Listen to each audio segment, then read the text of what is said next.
Okay, welcome class to my class. Binabati ko nga pala ang section India Delta Kilo. Okay, sa hotel. Nariyan sa aking mga students na nakikinig, third year. Pag-aralan natin ang nakaraan is all about the Alternative Dispute Resolution Act of 2004 or Republic Act 9285 na nag-send naman kayo ng mga videos. At I am impressed sa iba na talagang napapaliwanag nila. Future educators din pala sila at talagang magaling. At yung iba naman ay need improvement sa kanilang mga lessons, sa kanilang pag-aaral. Okay? Pag-aralan natin yung referring to 9285, it refers to any means of settling disputes outside the courtroom. That the ADR is a neutral evaluation, negotiation, and conciliation, mediation, and arbitration. That the negotiation allows the parties to meet in order to settle a dispute. Mediation is an informal alternative to litigation. Mediators are individuals trained in negotiation. Litigation and court trials are extremely expensive and risky propositions, and there is no certainty that a trial will bring a fair or just ruling for a case. Republic Act 9285. This is act known as the Alternative Dispute Resolution Act of 2004. Okay? We discussed it, and you just listen, class. The policy of the state regarding alternative dispute resolution. It is hereby declared the policy of the state to actively promote party autonomy in the resolution of this dispute or freedom of the party to make their own arrangement to resolve their disputes. The state shall encourage and actively promote the use of alternative dispute resolution, ADR, as an important means to achieve speedy and impartial justice. It declared court dockets. Napakarami na po kasing napepending na case at talagang napakarami sa korte ng mga kaso. Siya po ito nakakatulong sa pag-solve po ng mga problema ngayon. The state shall provide means for the use of ADR as a sufficient tool, an alternative procedure for the resolution and appropriate cases.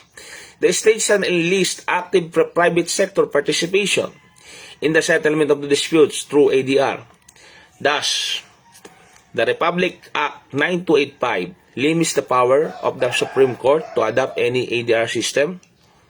Titing ko tanong, does the Republic Act 9285 limit the power of the Supreme Court to adopt any ADR system? No. This act shall be without prejudice to adoption by the Supreme Court of any ADR system such as mediation, conciliation, arbitration, or any combination thereof, as a means of achieving speedy and efficient means of resolving cases pending before all courts in the Philippines, which shall be governed by such rules and as the Supreme Court may approve from time to time. Section 2, Republic Act 9285. Alternative Dispute Resolution. An alternative dispute resolution system is any way to settle a disagreement without going to court or taking to the government official. As defined by Republic Act 9285, it includes arbitration, mediation, conciliation, early neutral evaluation, mini trial, or any combination of these. Additionally, it includes a neutral third party to help settle the issue. Section 3, Paragraph A, Republic Act 9285. Arbitration. Arbitration means a voluntary dispute resolution process in which one or more arbitrators appointed in accordance with the agreement of the parties or rules promulgated pursuant to Republic Act 9285. Resolve as dispute by rendering award. Section 3, Paragraph D, Republic Act 9285. An award means any partial or final decision by an arbitrator in solving the issue or controversy. Arbitrator. An arbitrator is the person who appointed to render an award alone or with others in a dispute that is the subject of arbitration agreement. Section 3, Paragraph E, Republic Act 9285. Early neutral evaluation. This means an ADR process wherein parties and their lawyers are brought together early in the pre-trial phase to present summaries of their cases and received a non-binding assessment by an experienced neutral person with expertise in the subject matter of the dispute. Section 3, Paragraph N, 9285 ng po. Mediation. Mediation means a voluntary process in which a mediator selected by the dispute parties facilitates communication and negotiation and assists the parties in reaching a voluntary agreement regarding a dispute. Section 3, Paragraph Q, Republic Act 9285. Okay? For principle of mediation. Mediation is voluntarily. Okay?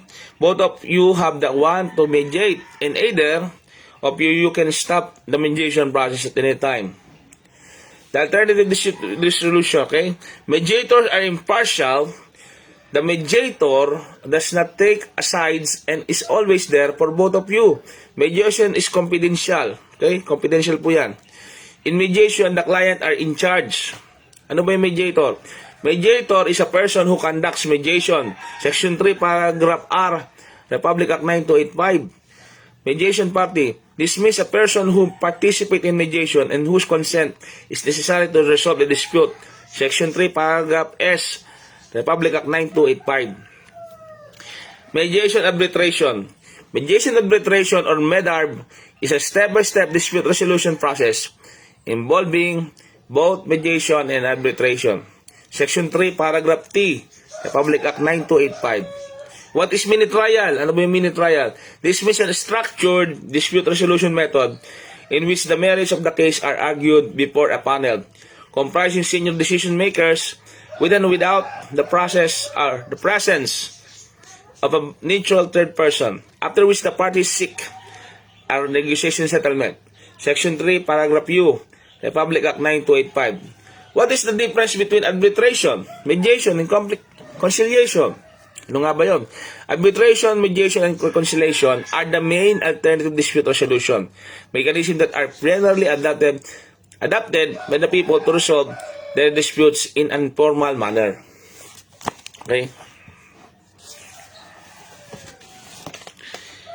They try to reach a solution by settlement or negotiation with the assistance of third neutral party, which has turned out to be an effective alternative to the litigation process.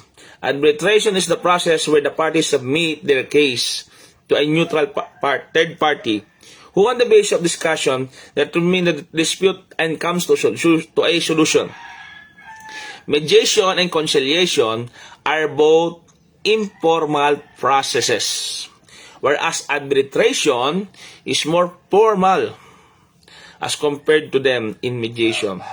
The mediator generally sets out alternatives for parties to reach an agreement. Yan po yung ADR na pinag-aralan natin at yung assignment nyo. Okay? Then next meeting, prepare for the study.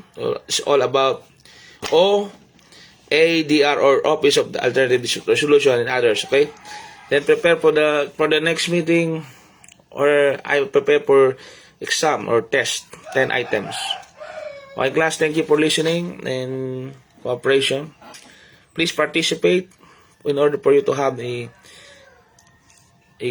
grades and performance in our class. Thank you for listening and watching.